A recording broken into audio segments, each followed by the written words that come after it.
Halo sini balik lagi di trailer reaction bareng gue Rashid Hari. Dan ini makin banyak ya konten trailer reaction belakangan ini karena trailer untuk horor Indonesia juga semakin banyak yang bermunculan. Jadi polanya gitu tuh, banyak trailer atau teaser muncul, terus sepi adem ayam, terus banyak lagi. Dan belakangan ini lagi mulai bermunculan lagi. Dan yang kali ini bakal gue tonton adalah trailer untuk sequel dari Aku Tahu Kapan Kamu Mati yang punya subjudul lumayan gahar buat gue, yaitu Desa Bunuh Diri. Ini bakal rilis di bioskop tanggal 14 September. Mungkin banyak dari lo yang lupa atau bahkan nggak tahu, tapi film pertamanya Aku Tahu Kapan Kamu Mati yang pertama itu lumayan sukses ternyata. Itu dapat sekitar 560.000 penonton kalau gue nggak salah, correct me if I'm wrong, tapi sekitar 560.000 penonton, dan itu lumayan loh. Itu lumayan sukses. Ya buktinya lampu hijau buat sequel coy, itu lumayan, meskipun gak nyampe sejuta, tapi kan gak harus sampai sejuta ya. Walaupun jujur kalau cuma berkaca dari kualitas film pertamanya ya, kalau cuma ngelihat kualitas film pertamanya gue akan yaudahlah, nggak tahu gue menonton atau enggak, karena kualitasnya kan ya begitulah ya yang film pertama. Tapi so far nih sampai sejauh ini Desa Bunuh Diri tuh kayak ngeliatin banyak hal yang menjanjikan gitu, dari materi promosinya, dari fakta-fakta di balik layarnya. Kayak yang pertama sutradaranya ganti ya. Kalau yang pertama itu yang ngedirect adalah Hadra Dayang Ratu, di sini yang jadi sutradara itu Anggi Umbara. Well, gue tahu kualitas Anggi emang sering naik turun, kayak inconsistent gitu. Cuma minimal dia selalu berani nampilin gore lah, sesuatu yang brutal, sesuatu yang berani, yang nggak nanggung-nanggung untuk urusan sadisme gitu. Poin itu yang sering jadi penyelamat sih buat gue di beberapa karya dia. Dan kebrutalan itu udah mulai dipamerin di poster-posternya loh.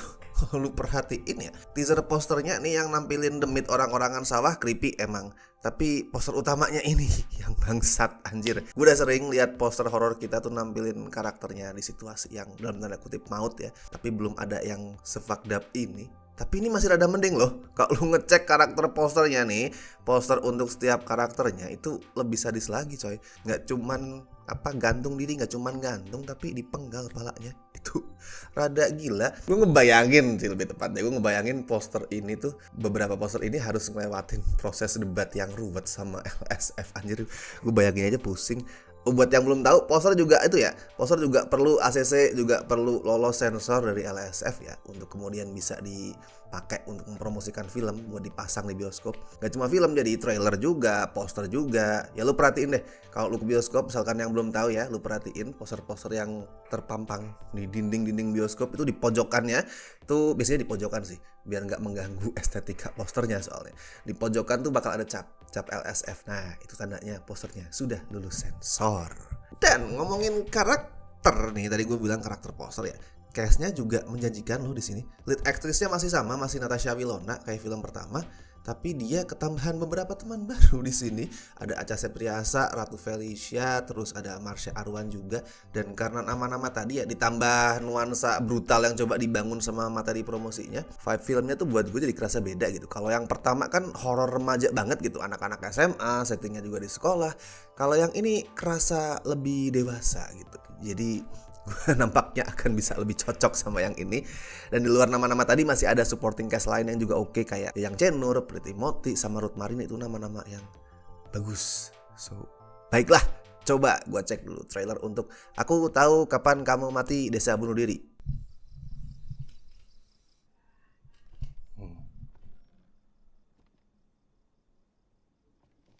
Dek, Tunggu dulu bang, baru mulai nih. ngapain di sini sendirian, Dek?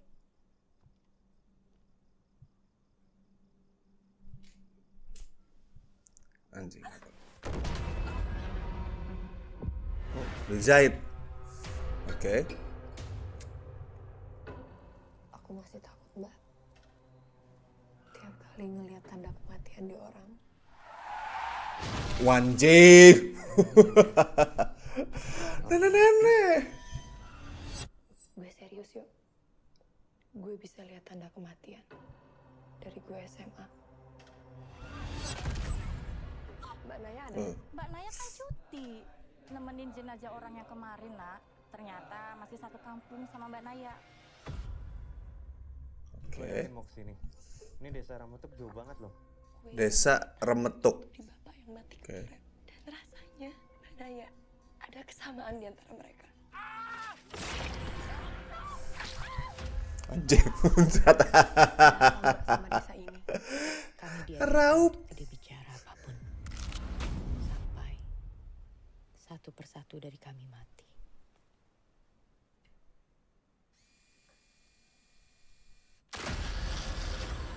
Aku bisa tahu kapan The orang fuck? mati. Tapi semenjak di sini, aku tidak bisa melihat tanda-tanda kematian itu.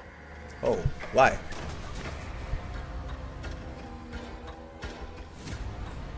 Pergi dari sini. Demitnya orang-orangan sawah ya, lumayan menarik juga loh. Perempuan itu, dia datang. Serem juga mukanya anjir. Win, lu kenapa, Win? Nah, Lu gak apa-apa? Win. bangke lu. Menunjukkan apapun, pun saya tahu semua akan mati. Oke, baik. Sesuai dugaan kan, horornya Anggi tuh pasti brutal sih. Bukan jaminan filmnya otomatis bagus ya. Nggak tahu nanti seperti apa filmnya, tapi at least kebrutalan itu udah memenuhi apa yang dijanjiin sama judul filmnya. Ada kata desa bunuh diri, ya masa filmnya lembek gitu. Ya pasti filmnya harus brutal, dan so far dari trailernya sih nampaknya bakal memenuhi janji itu. Dan sama demitnya, kayak tadi gue bilang, demitnya lumayan menarik di sini. Ya masih tipikal muka serem, tapi desainnya lumayan brengsek juga tadi, hancur mukanya. Dan yang unik adalah bentuknya scarecrow ya, orang-orangan sawah. Itu bukan sesuatu yang umum dipakai sama horor kita. Maksudnya bukan demit-demit dari folklore kayak pocong atau kuntilanak, gendru dan lain-lain, tapi ini dari scarecrow.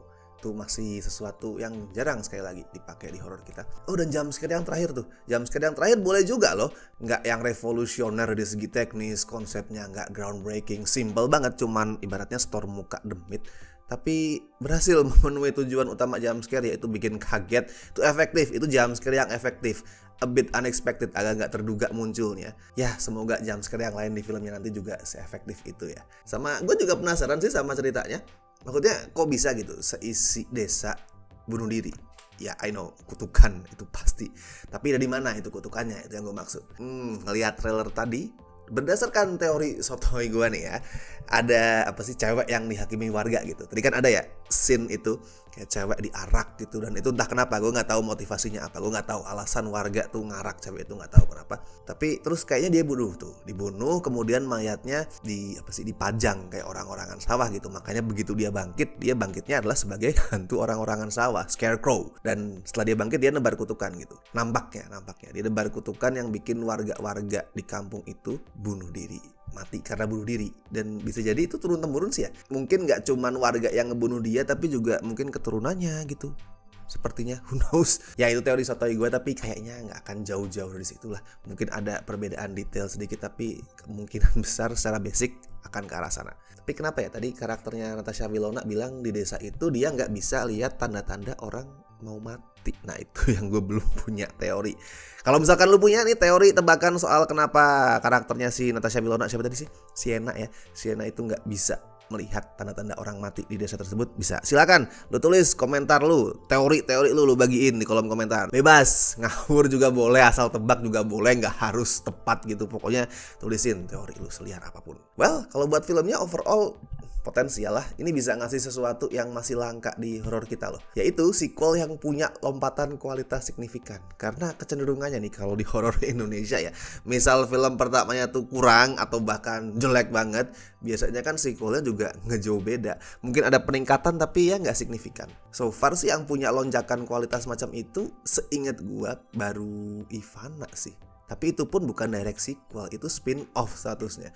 Nah yang ini sequel nih, direct sequel. Jadi bisa jadi sesuatu yang langka nih, di saat kualitasnya bagus tuh ngasih lompatan kualitas yang jauh banget dibanding film pertama. Semoga ya, semoga.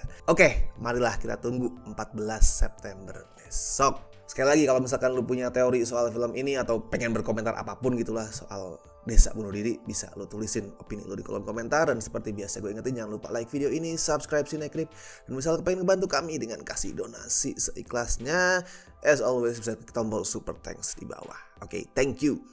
So gue Rashid Hari, sampai ketemu di trailer reaction berikutnya.